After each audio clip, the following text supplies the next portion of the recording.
Muling babalik ang Pilipinas sa pinakamalaking entablado ng women's football.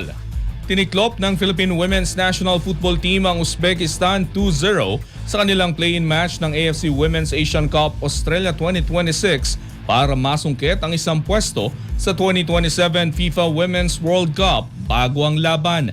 Malinaw na ang mananalo sa playoff ang uusad sa World Cup. Matapos ang walang goal na unang half, biglang bumilis ang atake ng Pilipinas sa pagbubukas ng ikalawang bahagi. Binasag ni Angie Bird ang tahimik na laban sa ika-47th minute bago tinoble ni Jackie Sawiki ang lamang pagkalipas lang ng ilang minuto para ilagay sa komportableng posisyon ang Pilipinas. Mula roon hindi na pinakawalan ng Pilipinas ang kontrol. Mas mabisa ang Pilipinas sa harap ng goal habang matatag din ang kanilang depensa para limitahan ang mga pagkakataon ng Uzbekistan.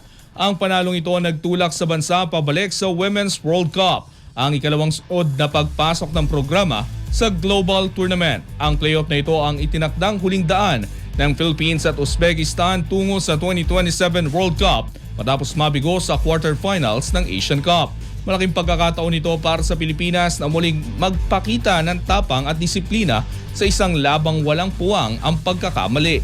Solid 2 goal ang sapat para iselyo ng Pilipinas ang pagbabalik nito sa pinakamataas na antas ng women's football.